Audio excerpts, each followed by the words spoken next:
1,00,000 మంది శివభక్తులతో కలిసి మహారుద్రాక్ష పూజలో పాల్గొనండి. వెంటనే కాల్ చేసి మీ పేరును నమోదు చేసుకోండి. అబ్బాయి వచ్చి హైదరాబాద్ లో ఉంటాడండి. సాఫ్ట్వేర్ కంపెనీలో జాబ్. ఒక్కడే అబ్బాయా మీకు? అవునండి. ఇప్పుడు మా అబ్బాయి పెళ్లి చేసుకోమంటే చేసుకోవాలంటున్నాడండి. నాకు ఒంట్లో బాగోదు అంతంత మాత్రమేనండి. ఏదో 4 లక్షలు వేద్దామని చూస్తున్నాను. ఏ సంబంధం తీసుకొచ్చిన అసలు ఏమీ చేసుకోనంటున్నాడండి.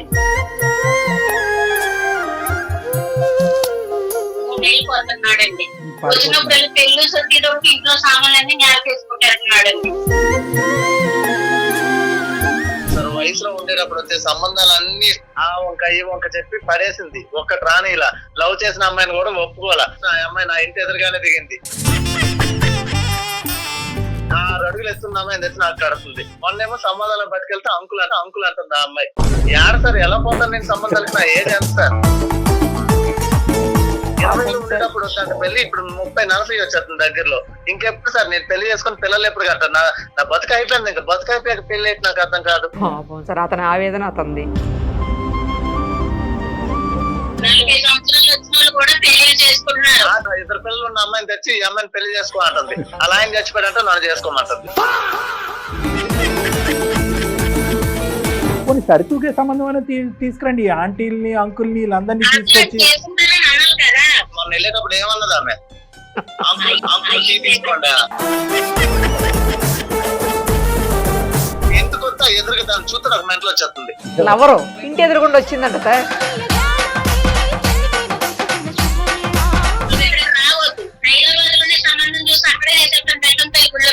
ఇక్కడ కూడా రెడీగా ఉన్నారు కావాలి సార్. అయితే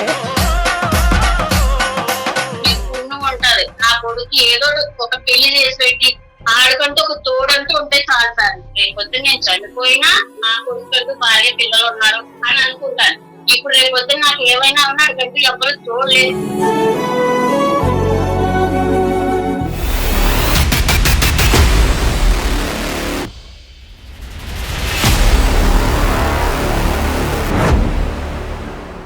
సుమన్ టీవీ అందమైన జీవితం కార్యక్రమానికి స్వాగతం. ప్రస్తుతం మనతో పాటు ఉన్నారు ప్రముఖ సైకియాట్రిస్ట్ డాక్టర్ కళ్యాణ్ చక్రవర్తి గారు. డాక్టర్ గారు నమస్తే అండి. పద్మ అని ఒక పెద్ద ఆవిడ మనకి మెయిల్ చేశారు సార్. కొడుకు గురించి ఆవిడ చాలా ఆవేదన చెందుతున్నారు. ఎందుకు ఏంటి ఆవిడ మాటలోనే విందాం. Sure madam. హలో అమ్మా, నమస్తే అమ్మా. పద్మ గారేనా? అవునండి. ఎవరండి మీరు? అమ్మా నేను నిరుపమ, సుమన్ టీవీ అందమైన జీవితం కార్యక్రమం నుంచి కాల్ చేస్తున్నాను. మీరు మాకు మెయిల్ చేశారు కదా, అందుకనే ఫోన్ చేశానమ్మా.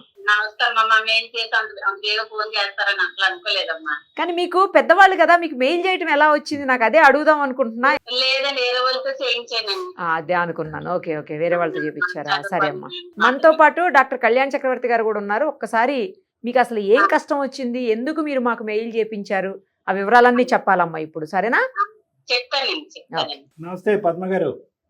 నమస్తే సార్. చెప్పండి అమ్మా. నా పేరు పద్మ అండి. అమ్మా. మా ఆయన గారు రీసెంట్ గానే తన పేరండి. అయ్యో. అబ్బాయి వచ్చి హైదరాబాద్ లో ఉంటాడండి. సాఫ్ట్వేర్ కంపెనీలో జాబ్. అబ్బా కాదు, ఒక్కడే అబ్బాయా మీకు? అవునండి. మీ వయసు ఎంత ఉండొచ్చు? బాబు వయసు ఎంత? బాబుకి 35 సంవత్సరాలండి. నాకు 56 సంవత్సరాలండి. ఓకే, చెప్పండి అమ్మా. ఇప్పుడు మా అబ్బాయి పెళ్లి చేసుకోమంటే చేసుకోవాలంటున్నాడండి. నాకు ఒంట్లో బాగోదు అంతంత మాత్రమేనండి. మా అబ్బాయికి కొంచెం ఏదో 4 లక్షలు వేద్దామని చూస్తున్నాను. ఏ సంబంధం తీసుకొచ్చినా అసలు ఏమీ చేసుకోనంటున్నాడండి. అంటే నిజం చెప్పాలంటే చాలా మటుకు కారణం నేనేనండి. మీరు ఎలా కారణం అయ్యారు అతని పెళ్లికి కాకుండా ఉండటానికి? అంటే పోస్ట్ లోని చాలా సంబంధాలు వచ్చినాయండి. సంబంధాలు వస్తే నేనే కట్నానికి ఆశపడి ఈ సంబంధం కాబట్టి ఆ సంబంధం కాబట్టి ఇంకో సంబంధం ఏదో కొత్త వెళ్ళనేసి తొందరగా మేము ముందు కావాలండి. ఏంటంటే వాళ్ళకి ఇచ్చి కట్నంతో నేను ఇదవుతానని కాదండి. ఆడు అని పిల్లలు బాగుంటాడు కదన్న ఇది కొద్ది. మాకు ఇది ఊర్లో 3 కోట్ల బిల్డింగ్ ఉన్నది. హైదరాబాద్ లో మా అబ్బాయికి జాబ్ ఫ్లాట్ ఉన్నది. ఈ సంబంధం కాబట్టి ఏదో వస్తుందని ఆశకెళ్ళి నేను ఇదవ్వానండి. ఆశ అత్యాశ అయింది. ఇప్పుడు కట్నం లేదు, పెళ్లి లేదు. ఒక సంబంధం చూసాం చుట్టాల అమ్మాయిని. ఇప్పుడే ఇంతలా ఉన్నది, రేపొద్దు నీళ్ళు పోతుంది, పెళ్లి అయిన తర్వాత ఇంకా ఇంత లావ్ అయిపోతుంది, నాకు వద్దు అన్నాడండి. లావ్ గురించి ఇచ్చేసాడు. లావ్ అన్నాడు వద్దన్నాడండి. సరేలేని మళ్ళీ కాకినట్లు వేరే సంబంధం చూసాం. ఆ అమ్మాయి హైట్ ఎక్కువ అన్నట్టు రేపొద్దు ఇద్దరం పక్క పక్కన నడుచుకుని వెళ్తే మీకు అప్పుడు మీ అక్క అని అంటారు. ఆ సంబంధం వద్దన్నాడండి. ఇలాగే ఇంక ఏ సంబంధం చూసినా పిల్ల నల్లగా ఉన్నది అంటున్నాడు, జుట్టు లేదంటున్నాడు, ముక్కు బాగాలేదు అంటున్నాడు, కొల్లు బాగాలేదు అంటున్నాడు, ఇంకేదో తొంపెడుతున్నాడు కానీ పెళ్లి అయితే చేసుకోండి అంటున్నాడు. ఇప్పుడు కట్నం బిజినెస్ అసలు లేనే లేదు. ఇప్పుడు కట్నం కాస్త గాలి కట్నం కూడా ఏమి లేదండి. ఏంటంటే నాకు ఒంట్లో బాగుంటలేదు, ఏదో ఇటు పెళ్లి చేసేట్టు అటంటూ ఒక తోడు భార్య పిల్లలు ఉంటారని ఆశపడుతున్నాను. ఏది ఎప్పుడు ఉంటామో ఎప్పుడు పోతామో తెలియదు. ఉన్న రోజులన్నా ఆ పిల్లలతో గడుపుతారని నేను ఆశపడుతున్నాను. మిగతావన్నీ బానే ఉన్నాయమ్మా, ఉద్యోగం గానీ లేదంటే అన్ని ఓకేనండి. పెళ్లి ఊసెట్టినప్పటికి ఎప్పుడు నెలలు అయితే నెలకి వచ్చి పోడండి. ఇప్పుడు 2 నెలలకి ఏకంగా ఇప్పుడు 3 నెలలకు వస్తున్నాడండి. వచ్చినప్పుడు పెళ్లి సొచ్చేటప్పుడు ఇంట్లో సామాన్లన్నీ నేలకేసుకుంటేస్తున్నాడండి. దేవత్వం చేసేస్తున్నాడు, వెళ్ళిపోతున్నాడు. పెళ్ళన్న ఊస్తే వెనక్తో లేదండి. నేను మీ ప్రోగ్రాలు కూడా నేను చాలా చూసాను. మీరు కౌన్సిలింగ్ అయ్యిస్తారు, పంపుతారు, ఏం చేస్తారో ఎలా చేస్తారో నాకు తెలియస్తారు. మీకు పుణ్యం ఉంటారు. నా కొడుకు ఏదో ఒక పెళ్లి చేసి పెట్టి ఆడుకుంటూ ఒక తోడంటూ ఉంటే చాలు సార్. ఇప్పుడు ప్రస్తుతం ఏమన్నా సంబంధం ఉందమ్మా, రెడీగా ఏమన్నా ఉందా? అంటే సార్ సంబంధాలు ఉన్నాయి సార్, అబ్బాయి ఒప్పుకుంటే చాలు. ఉన్నాయి కానీ చూడటానికి కూడా ఇష్టపడట్లేదు. ఇదివరకు అయితే ఫోటోలు గట్రా చూసేవాడు, ఇప్పుడు అవి కూడా చూడటానికి తను ఏమంటున్నాడంటే నేను అంకిల్లాగా ఉంటాను, నాకేమో చిన్నపిల్లలు అంటున్నారు, అంకులు అంటాను, ఏ వయసు చేసుకున్నాడు అంటే ఇప్పుడు ఏ వయసులో వాళ్ళు ఆ వయసులో దొరుకుతారని దొరకన్నాడు. మరి చిన్నపిల్లలు తీసుకొచ్చి మనం చేస్తాం, ఆడి వయసు దగ్గర ఉన్నాయి మనం చేస్తాం. అది ఒప్పుకోవాలి కదండి. ఈ అబ్బాయి నాకు పెళ్ళొద్దు, ఏ పిల్లం లేకపోతే బతకలేమా, ప్రశాంతంగా ఉండేవా, ఏదో ఒకటి ఎలా తీరుతుంది సార్? నా తప్పైంది అంటున్నాను కదా, నా ఆశ ఎలా తీరుతుంది? అది 4 లక్షలు వేసేసాను అనుకోండి, రేపొద్దు నేను చనిపోయినా నా కొడుకు భార్య పిల్లలు ఉన్నారు అని అనుకుంటాను. ఇప్పుడు రేపొద్దున నాకు ఏమైనా ఉన్నాడు కంటే ఎవరు చూడలేదు. ఉంటారు అందరూ తినేసి పోయేవాళ్ళే, మన కష్టపడితే చూసి వాళ్ళు ఒక్కరు ఉండరు. అది 110% మనిషికి మనిషి తోడు కావాలి, కుటుంబం అనేటటువంటిది పెరగాలి, వంశధారకుడు ఉండాలి అనేది మాటలు మంచి మాటలే. కానీ రేపొద్దున బలవంతంగా పెళ్లి చేస్తే కనుక ఇష్టం పెళ్లిలో ఇతను ఇబ్బంది పడి ఆ అమ్మాయి ఇబ్బంది పడి మళ్ళీ ఏకాక అయ్యే పరిస్థితి ఉంది కదా. మరి అప్పుడు అది కూడా మనం ఆలోచించాలి కదా. మీరేమొచ్చి నా ఆరోగ్యం బాగాలేదు 4 అక్షంతలు ఆరోగ్యం చెప్పిలా చెప్పాలని నాకు చెప్పిలా చెప్తే ఎన్నోళ్ళది ఎవ్వరు ఉండరు. మీరు ఎంతో మందికి చెప్పారు, ఎంతో మందిని కలిపారు, నేను చూశాను కదా సార్. అలాగే కొన్ని మంచి మాటల మీద అలా కాదు ఇలా కాదని మాట్లాడితే 4 ఆడు ఎదుర్కొంటా 4 తిట్టినా పర్వాలేదండి, నేను ఏం అనుకోను. తిట్టాలన్నా కూడా తిట్టలేం కదమ్మా. మీరు అనుకున్న దాంట్లో ఏముంది? ఆ అబ్బాయికి ఎక్కడో లోపల మీ మీద ఒక కోపం ఉందంటే వచ్చినప్పుడు సంబంధాలు వయసు ఉన్నప్పుడు మీరు కట్నం కానుక అని చెప్పి పోస్ట్పోన్ చేసి మంచి సంబంధాలు వెనకేస్తారు. కాబట్టి ఇప్పుడు వచ్చేటటువంటి పొడవు పొట్టి లావు ఈ బేసిస్ మీద చాలా మటుకు ఆడేసి అడగొట్టుకున్నాడండి. నేను నా తప్పున్నాను కాదంటలేదు, వచ్చిన సంబంధాలు కొన్ని ఆడేసి అడగొట్టుకున్నాడు. సర్లే అమ్మా, ఇప్పుడు చూద్దాము, ఒకసారి అతనితో కూడా మాట్లాడదాం. అబ్బాయి పేరేంటి పద్మ గారు? పవన్ అండి. పవన్. ఓకే, ఒకసారి మీకు కలపటం వస్తుందా కాన్ఫరెన్స్ కాల్? మా పక్కన ఉన్నది కలపమంటారు. కలపమనండి అమ్మ ఒకసారి. The person you are speaking with has put your call on hold. Please stay on the line. Hello బాబు చెప్పమ్మా. సారు మాట్లాడతారు, ఒకసారి మాట్లాడమ్మా. ఎవరా సారు? ఎందుకు?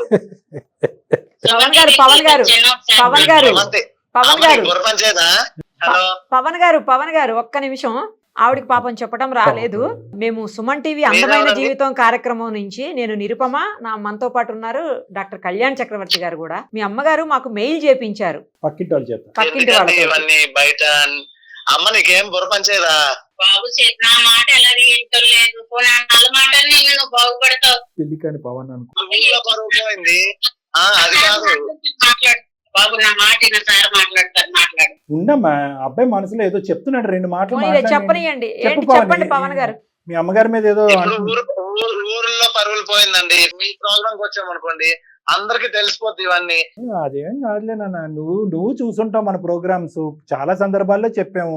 ఇక్కడ నా ఏజ్ అంతా మా అమ్మ చూసే పనులు ఏందో నాకు అర్థం కావట్లేదు సార్. వయసులో ఉండేటప్పుడు వచ్చే సంబంధాలన్నీ ఆ వంక ఈ వంక చెప్పి పడేసింది. ఒక్కటి రాని ఇలా లవ్ చేసిన అమ్మాయిని కూడా ఒప్పుకోవాలా. ఆ అమ్మాయి నా ఇంటి ఎదురుగానే దిగింది. రోజుకో సంబంధం తెస్తుంది సార్. 6 అడుగులు ఎత్తున్న అమ్మాయిని తెచ్చి నాకు కడుతుంది. మొన్నేమో సంబంధాలను పట్టుకెళ్తే అంకుల్ అంటుంది ఆ అమ్మాయి. ఏడ సార్ ఎలా పోతాను నేను సంబంధాలకి? నా ఏజ్ ఎంత సార్? 20లో ఉండేటప్పుడు వద్దంటే పెళ్లి, ఇప్పుడు 30-40 వచ్చేస్తుంది దగ్గరలో. ఇంకెప్పుడు సార్ నేను పెళ్లి చేసుకుని పిల్లలు ఎప్పుడు కట్టాను? నా బతుకు అయిపోయింది. ఇంకా బతుకు అయిపోయాక పెళ్లి అయితే నాకు అర్థం కాదు. పాపం సార్, అతని ఆవేదన అతనిది. కాదు నాన్న, నువ్వు అలా అంటుంటే మేము ఏం మాట్లాడలేకపోతున్నాం, ఒకళ్ళు అంకుల్ అని ఒకళ్ళు ఆంటీ అని. సరే అవన్నీ కాదు. ఎలా సార్ అది? ఆ చిన్నపిల్లని చేసుకుంటే రేపు ఏమంటున్నావు నువ్వు ఊరంతా? వయసుకు తగ్గ 40 సంవత్సరాలు వచ్చిన వాళ్ళు కూడా పెళ్లి చేసుకుంటున్నారు. వయసు కూడా బాగానే 20 సంవత్సరాలు ఉండేటప్పుడు ఒప్పుకోలేదు. చేసుకున్నాక ఏమైంది? ఉండమ్మా ఏదో మొన్న చెప్తున్నా. సార్ ఇద్దరు పిల్లలు ఉన్న అమ్మాయిని తెచ్చి ఈ అమ్మాయిని పెళ్లి చేసుకోమంటుంది. అలా ఆయన చచ్చిపోయాడంటే నన్ను చేసుకోమంటుంది. నిన్ను పిల్లలు ఏం సార్ ఇది? పెట్టుకోమంటారా? అలా కాదు నాన్న, ఏదో ఒకటి పెళ్లి అయితే చాలు అన్నట్టు ఉన్నట్టుంది ఆవిడ. అమ్మ తొందరపాటు, అసలు అమ్మ గుర్రం మీద స్వారీ చేస్తుంది. అలా కాదు పద్మ గారు, బాబు చెప్పేటటువంటి దాంట్లో కొద్దిగా అబ్బాయి మంచి సాఫ్ట్వేర్ ఉద్యోగము, 1,50,000 ఎంతో శాలరీ వస్తుంది, హైదరాబాద్ లో గౌరవంగా బతుకుతున్నాడు. పోనీ సరితూగే సంబంధం అని తీసుకురండి, ఈ ఆంటీల్ని అంకుల్ని వీళ్ళందరినీ తీసుకొచ్చి. చేసుకుంటారంటే నేను ఏదన్నా ఉన్నాయి సార్ సంబంధాలు అటు చేసుకుంటారని అనాలి కదా. ఇప్పుడు ముసలోళ్ళు ఉన్నారు, వండి పెట్టి వాళ్ళు ఎవరో లేదనేసి ముసలోళ్ళు భార్య చనిపోయిన వాళ్ళే 2 పెళ్లిళ్ళు 3 పెళ్లిళ్ళు చేసేసుకుంటున్నారు. ఈడు వయసులో ఉన్నవాడు ఈడు చేసుకున్నట్టు అని నాకు అర్థం కాలేదు. నేను ఎప్పుడు చిన్నపిల్లనే, నా వయసు 37. నన్ను చిన్నపిల్లడు సంబంధం పిల్లలంటే చూస్తారు. ఎందుకు పిలుస్తారు? పెళ్లి చేసుకున్నట్టు అబ్బాయిని పిలుస్తారేంటి? మొన్న వెళ్ళేటప్పుడు ఏమన్నది ఆమె? అంకుల్ టీ తీసుకోండి. ఏటైపోయింది? ఆ సార్ చెప్పిన తిండి బాబు నా మాట విను. ఏ తిన అమ్మ, నాకు చెప్తున్నాను, మెంటల్ తెప్పించు నాకు. అయితే నేను చచ్చిపోయినా నీకు ఓకేనా? అందుకే ఇంటికి రాను, రాబోద్దు ఎట్లా నాకు ఇంటికి. ఇంటికి వస్తే అన్ని పగలగొట్టేస్తున్నావు. రాగానే మళ్ళీ కట్నాలు అనుకుంటూ బతికావు కదా, ఇప్పుడు నెలకు 2 లక్షలు ఇస్తున్నాను తీసుకో. నేనేం చేసుకుంటాను? ఆ డబ్బులు నీకు పిల్లవాళ్ళు పిల్లలు ఉండాలి, భార్య ఉండాలి. నేను ఇప్పుడు ఇంటికి వస్తా ఎదురుగా దాన్ని చూస్తే నాకు మెంటల్ వచ్చేస్తుంది. లవరు ఇంటి ఎదురుగుండా వచ్చిందంట సార్. కాదు ఎవరు సార్ నేను లవ్ చేశాను సార్ అది ఇది అని చెప్పి సంబంధం క్యాన్సిల్ చేసేసింది. ఇంకా అమ్మాయి ఎదుర్కొంటే లైవ్ లోనే ఉందా? అమ్మాయి ఇంకా లైవ్ లోనే ఉంది ఎదుర్కొంటే. మా ఇంటి ముందు ఆయన పెళ్లి చేసుకున్నాడు. నేను ఇంటికి వెళ్తే ఆ మొహం ఎట్లా చెప్పమంటారు? ఒక ½ ఇంచులో మిస్ అయ్యావు. సరే అందుకే ఇంటికి వెళ్ళట్లేదు అంటున్నాడు. అంకుల్ అంటే ఇంకా 2 నిమిషాలు అక్కడ నిలబడలేదు సార్. నేను మళ్ళీ వచ్చి కూర్చోమంటారు. నాకు స్టే పనికిమాలలో ఉన్నా. బాబు నువ్వు ఒక పని చేయి బాబు, నువ్వు ఇక్కడికి రావద్దు. హైదరాబాద్ లోనే సంబంధం చూసి అక్కడే చేసేస్తాను బెల్లంపల్లి గుళ్ళో పెళ్లి. ఇక్కడ కూడా రెడీ ఉన్నాడు సార్. అయితే పెళ్లి ఆ పెళ్లి దృష్టిలో పెళ్లి పెళ్లి పెద్దంతల్లి గుడిలో చేసేది అంటే నేను ఏదో విధంగా నీకు ప్రశాంతంగానే బతుకుతున్నాను. ప్రశాంతంగా తిను, నలుగురు పైన రోజు ఓకే. నీకు రేపు పొద్దున తోడు ఎవరుంటారు? నీకు ఒంట్లో నా సార్ చెప్తే ఏంటో, నా సార్ ఎంతో మంది చెప్పి ఎంతో మందిని కలిపారు ఆయన. వీడియోలు నేను చూస్తాను, కాదనట్లా మంచిగానే చెప్తారు. కానీ ఇప్పుడు నా ఏజ్ అది కాదు కదమ్మా. నువ్వు ఎక్కడికి వెళ్ళినా ఉపయోగం ఉండదు. 37 సంవత్సరాలు ఎక్కి ఏం కాదు పవన్, నా మాట నా సార్ చెప్పినట్టు పోనీ, నా సార్ చెప్తారు. అమ్మ నువ్వు అమ్మవి, నేను ఎంత పెద్దోడినైనా నీకు చిన్నోడిని. అంకుల్ అన్న వాళ్ళకి తెలుసు, మొహం మీద ఉమ్మేసిన వాళ్ళకి తెలుసు. నవ్వుతున్నారు అటు చూసి ఇటు చూసి. సార్ ఇలాగే మాట్లాడుతున్నారు. ఏం మాట్లాడండి మీరు ఇందాక అన్నారు కదా పెళ్లి గారు. పవన్ ఇది నాన్న హాస్యం తర్వాత ఒక్క 2 నిమిషాలు విన్నానా? అమ్మ పద్మ గారు మీరు 2 నిమిషాలు ఓపి పడతానంటే నేను బాబుతో మాట్లాడతాను. ఒకటి ఇప్పుడు మీరు పెళ్లి అని చెప్పి అతని జీవితం మీద పెళ్లి అంటేనే విరక్తి, పెళ్లి అనే పదం అంటేనే వాంతి అయ్యేటట్టుంది. ఆ పరిస్థితి తీసుకొచ్చారు. ఇలాంటి పిల్లల్ని బలవంతంగా తీసుకెళ్లి కట్టబెడితే కనుక 3-4 ముచ్చట అవుతుందమ్మా అక్కడ. అనవసరంగా తర్వాత కోర్టులు డైవర్సులు అని చెప్పి కొట్టుకు సావాలి. ఇంకొకటి జీవితం ఎందుకు అంత అబ్బాయిని మరీ అంత రేపో మాపో మీకేదో ప్రాణాలు హరించిపోయేటట్టు, రేపో మాపో ఏదో ఉపద్రవం వచ్చేటట్టు మాట్లాడుతున్నారు.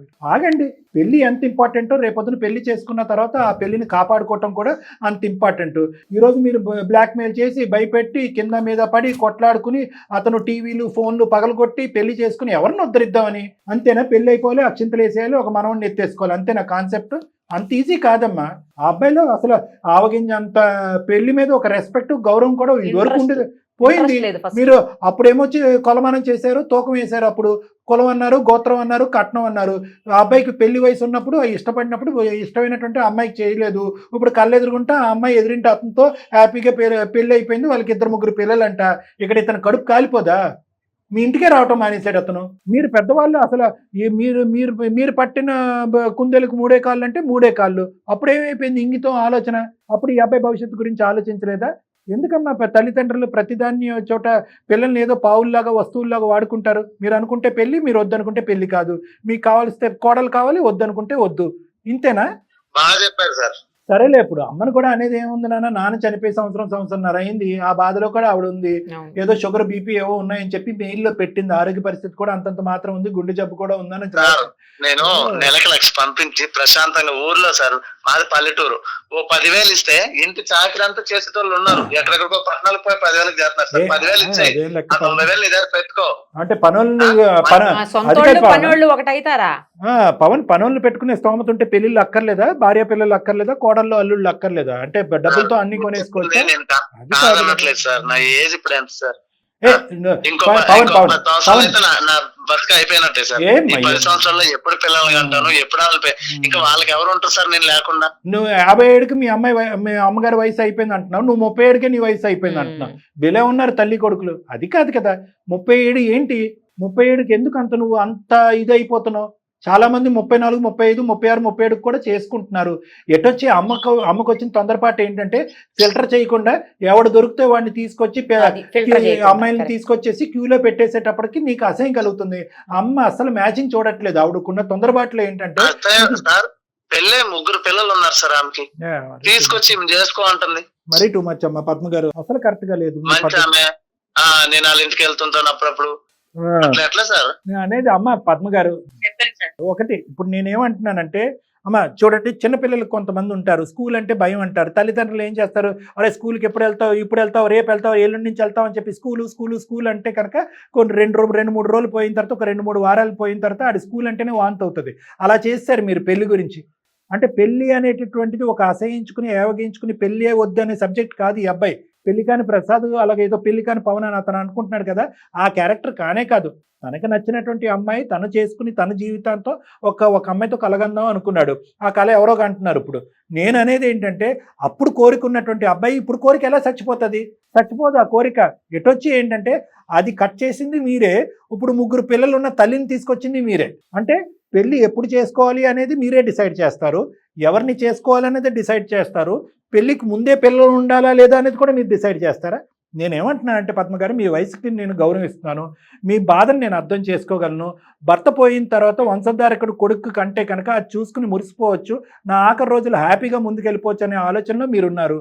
కానీ దానివల్ల ఆ భయం వల్ల ఏమవుతుందంటే తొందరపాటుతనం పెరిగిపోయింది, అనాలోచితం పెరిగిపోయింది, భయం ఎక్కువైపోయింది. సో ఏమంటున్నారు, ఎవరో ఒకరు వస్తారు, ఇరుగు పొరుగు మీ చుట్టాలు అందరూ ఉంటారు కదా, ఏ పవన్కి ఎప్పుడు పెళ్లి చేస్తావు అని అంటూ ఉంటారు కదా. అది ఏమొచ్చి మీ కత్తుల్లో గుచ్చుకునేటప్పటికి ఎవరో ఒకరు ఏదో సంబంధం తీసుకొచ్చేటప్పటికి వద్దు, ఇది కుదురుతుంది, ఇది కుదరదు, పవన్కి ఇది నచ్చుతుంది, నచ్చదు అనే బేసిక్ అసెస్మెంట్ మీరు చేయట్లే. డైరెక్ట్గా వాళ్ళు ఫోటో ఇవ్వటం, ఇక్కడ పంపించడం, పెళ్లి చూపులు ఎప్పుడు. పెళ్లి చేయటం ఇంపార్టెంట్ కాదు, ఎటువంటి అమ్మాయిని తీసుకొస్తే కనుక పవన్ అంగీకరిస్తాడనేది మినిమం ఆలోచన మీరు చేయండి. ఏది తీసుకొస్తే అది తీసుకొచ్చేయటం వల్ల పవన్ ఏమైంది, ఆఖరి మీ మీద ఒక కోపం వచ్చేసింది, ఇంటి మీద కోపం వచ్చేసింది, ఒక ఏవగింపు, ఒక అసహ్యం కలిగేసి ఆఖరికి తల్లి కొడుకుల బంధం పోయింది. ఇక్కడ పెళ్లి అనే కాన్సెప్ట్తో పెళ్లి చేసుకున్నప్పుడు సుఖపడతాడు, 2 పిల్లలు అంటాడు అనేది దూరం విషయం. తల్లి కొడుకుల బంధం తెగిపోయింది ఇక్కడ. చాలా బాధ. ఇప్పుడు సుమన్ టీవీ కలపాల్సి వస్తుంది.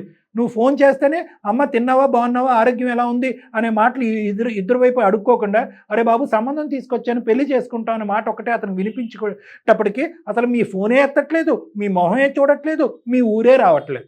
ఇదేనమ్మా పెళ్లి చేసి మనం ఉద్ధరించేది.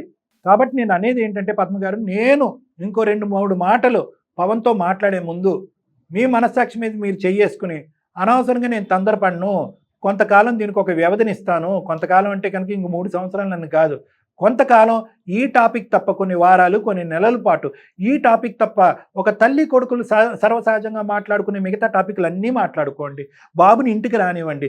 ఎవరైనా పవన్కి పెళ్ళి ఎప్పుడు అంటే కనుక నోరు మూసుకోండి అని చెప్పి మర్యాదపూర్వకంగా వాళ్ళకి చెప్పండి. ఇదే సబ్జెక్టు మీద ఏ డిస్కషన్ మీ ఇద్దరి మధ్యన కానీ, మీ ఇరుగు పొరుగు మధ్యలో కానీ, మీ చుట్టాలలో కానీ జరగకూడదు. కొంతకాలము వ్యవధినివ్వండి, గ్యాప్నివ్వండి, బాబుని సేద తీరనివ్వండి, ఊపిరి పీల్చుకోనివ్వండి ప్లీజ్. ఇది నా విన్నపం.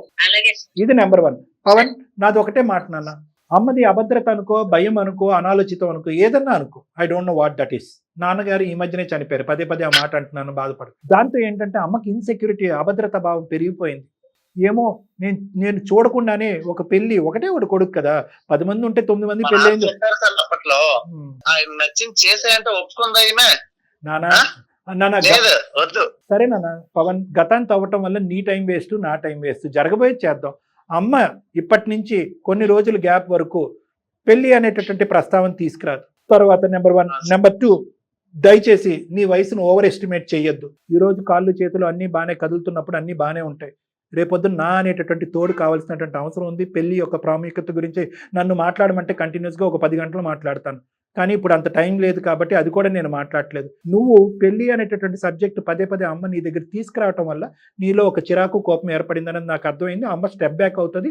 ఈ సబ్జెక్ట్ గురించి అమ్మ కానీ నీకు నచ్చినటువంటి నీ కుటుంబ సభ్యులు ఎవరు కానీ నీ స్నేహితులు కానీ ఎవరు కూడా మాట్లాడకుండా మనం ఒక ఏర్పాటు చేద్దాం. కానీ దయచేసి నీ వయసును ఓవర్ ఎస్టిమేట్ చేయొద్దు. దయచేసి ఇంకా పెళ్లి వద్దు, నాకు వయసు మీరిపోయింది అనే ముద్ర నీ మీద నువ్వు వేసుకోవద్దు. నీకు సరితూగేటటువంటి సంబంధం తీసుకొచ్చేటటువంటి బాధ్యత మీ అమ్మగారు రానున్న రోజుల్లో తీసుకుంటారు. ఒకప్పుడు ఆవిడకి అర్థం కానటువంటిది, బోధపడినటువంటిది, ఆలోచన లేనటువంటి పరిస్థితి వస్తాయి కనుక అటువంటి సంబంధాలు ఎంచేటటువంటి ప్రక్రియలో నేను కూడా ఇన్వాల్వ్ అవుతాను కావాలంటే. ఎందుకంటే అమ్మకి ఇప్పుడు సపోర్ట్ సిస్టమ్ ఎవరు లేరు. ఎవరో ఏదో సంబంధం తీసుకొస్తే వెంటనే ఒకసారి నేను నీతో మాట్లాడి నీ ఇష్టాలు ఏంటి అనేది తెలుసుకున్న తర్వాత అమ్మకి అటువంటి పెళ్లి సంబంధాలు చూసేటటువంటి హెల్ప్ ఏదైనా కావాలంటే అది నేను కానీ నిరుపమ మేడం కానీ మీ అందరూ కూడా మీ అమ్మగారికి నేను హెల్ప్ చేసి సరితూగేటటువంటి సంబంధం, ఒక 10 సంబంధాలు వచ్చినాయి అనుకో, నీకు నీ ఇష్టాలు బట్టి సరితూగేటటువంటి సంబంధమే నీ ముందు ప్రవేశపెట్టడానికి ప్రయత్నం చేస్తాం. కానీ దానికంటే ముందు నీ సైడ్ నుంచి మాకు కావాల్సింది ఏంటంటే అమ్మని అసహించుకోవద్దు, అమ్మని తిట్టుకోవద్దు, అమ్మ మీద అగౌరవంగా మాట్లాడే పరిస్థితులు వద్దు. అంటే నాకు ఇష్టమే సార్. ఈ పెళ్లి విషయంలో తప్ప నాకు ఆమె తప్ప నాకు ఎవరున్నారు సార్ చెప్పండి మీరు. సరే, ఇప్పుడు నేనేమంటున్నానంటే ఫస్ట్ ఆఫ్ ఆల్ ఒక తల్లి కొడుకుల్లాగా మీరిద్దరు ఉండండి. ఈ పెళ్లి అనే సబ్జెక్ట్ వల్ల మీ ఇద్దరి మధ్యన దూరాభారం పెంచుకోకండి. అమ్మ దగ్గర కలిసి వస్తూ ఉండు, ఊరెళ్ళు, అమ్మతో పాటు కూర్చో, అమ్మ చేసినటువంటి కమ్మటి భోజనం తినిరా, అక్కడ నిద్రించు. అది కూడా ఆ అమ్మకు కూడా ఆ గ్యారంటీ, నా కొడుకు నాకు దూరం అవ్వట్లేదనే గ్యారంటీ. ఆ పిచ్చి తల్లి ఏం చేస్తుందంటే పెళ్లి చేసేస్తే కనుక నీకు ఒక తోడు వస్తే కనుక ఆవిడ హ్యాపీగా ఉండొచ్చు అనేటటువంటి బాధ భయంతో ఆవిడకి నీతో ఉండే బంధం ఏమైపోతుందని కూడా ఆలోచించట్లేదు ఆవిడ. నాకు ఆ విషయం అర్థం అవుతుంది. కానీ ఎప్పుడైతే నేను పెళ్ళిళ్ళకి వెళ్తున్నానో ఆంకులు ఈ పెళ్లి కాని ఇవన్నీ మాట్లాడినాక నాకు వెళ్ళి మాట్లాడేది అవసరమా? అంత దూరం వెళ్ళి నచ్చలేదంటే అది ఎలా నేను తీసుకోవాలి? అవన్నీ అర్థమైంది. నేను మాట్లాడింది కూడా అర్థమైంది కదా. పెళ్లి అనేది అప్పుడే డిలీట్ చేయవలసిన అవసరం లేదు. నీకు వయసు మితిమీరిపోలేదు. అమ్మ నీకు సరితూగేటటువంటి సంబంధాలు అమ్మ తీసుకొస్తుంది. ఒకప్పుడు అమ్మకి ఆ కెపాసిటీ లేకపోతే అమ్మకి నేను నిరుపమ మేడం హెల్ప్ చేసేటటువంటి ప్రక్రియలోకి కూడా దిగుతాము. Please, okay? ఇంతవరకు నాకు నిరుపమ మేడంకి ఇద్దరికి నువ్వు చక్కగా కోఆపరేట్ చేసినందుకు థ్యాంక్ యూ నాన్న. ఈ మాత్రం మాట్లాడతామని కూడా మేము అనుకోలేదు. ఏమన్నా అసందర్భంగా మేము ఏమన్నా నవ్వి ఇంకో విధంగా హాస్యాస్పదంగా ఉంటే క్షమించు. సరేనన్న, సరే, మనం మళ్ళీ ఒకసారి కలుద్దాం హైదరాబాద్ లో. ఈ లోపల అమ్మతో ఒక 2 మాటలు మాట్లాడాలి. నువ్వు ఫోన్ పెట్టేసాను. Okay, bye Pavan. God bless you, all the best. Bye. మీరు కట్ చేసేయండి. నువ్వు పెట్టేనన్నా అమ్మతో మాట్లాడు. పద్మ గారు 2 నిమిషాలు వినండి అమ్మా. ఆ అబ్బాయి మాట్లాడేటటువంటి ప్రతి మాటలో ఒక అర్థం ఉంది. అసందర్భంగా అనవసరంగా పనికిరాని మాట ఒక్కటి కూడా మాట్లాడలేదు ఆ అబ్బాయి. చదువు తగ్గట్టుగా ప్రవర్తించాడు, ఉద్యోగం తగ్గట్టుగా ప్రవర్తించాడు, మీరు పెంచినటువంటి విధంగా మాట్లాడాడు. అన్ని కూడా బ్యాలెన్స్డ్గా ఉన్నాయి. అలాంటి అబ్బాయికి ఏదో దొరికితే ఒక అమ్మాయిని చేసేద్దామనే ఆలోచన ప్రధానంగా తల్లిగా మీకు ఉండకూడదు. చక్కటి పిల్ల, ఓకే, ఆలోచన ఉన్నటువంటి పిల్ల, వయసుకు తగ్గట్టు పిల్ల. మీరు ఏది పడితే తెచ్చేటమే మేడం. పిల్లల్ని, మనవుల్ని, మనవరాణులు ఉన్న వాళ్ళందరినీ తీసుకొచ్చి క్యూ కట్టేస్తే ఆడికి అసలు పెళ్లి మీద ఇష్టమే పోయింది, చచ్చిపోయింది ఇష్టం. ఫస్ట్ పెళ్లి మీద ఇష్టం పెంచే విధంగా మనం మాట్లాడాలి, ఆలోచించాలి. కాబట్టి నేను ఇందాక చెప్పాను కదా, కొద్దిగా మీ యొక్క ప్రయత్నాన్ని విరమించుకోండి, తాత్కాలికంగా సస్పెండ్ చేయండి. దయచేసి ఆలోచించి నెక్స్ట్ స్టెప్ వేయవలసిన అవసరం ఉంది. ఈ లోపల తల్లి కొడుకు ఇద్దరు కూడా హ్యాపీగా మాట్లాడుకోండి, ఓకేనా? అంటే ఇందాక గర్జించి ఇంకో విధంగా మాట్లాడుంటే కనుక క్షమించండి. ఎందుకంటే మీరు ఇచ్చిన స్వేచ్ఛకు బట్టే అది ఉపయోగించేసుకుని ఒక 2 మాటలు ఎక్స్ట్రా మీతో మాట్లాడాము. రైట్, ఓకే అమ్మా. నమస్తే అమ్మా, థ్యాంక్ యూ పద్మ గారు. ఉంటానమ్మా. చాలా మంచి కౌన్సిలింగ్ సార్ ఇది. అదే, అవును, బాగా అనిపించింది. ఉపయోగపడాలి, ఇద్దరికి ఉపయోగపడాలి, తల్లికి ఉపయోగపడాలి, కొడుక్కి ఉపయోగపడాలి. ఇద్దరికి కూడా చాలా మంచిగా చెప్పారు. ఎవరికి చెప్పాల్సిన రీతిలో, ఎవరికి చెప్పాల్సిన పద్ధతిలో వాళ్ళకి చెప్పారు.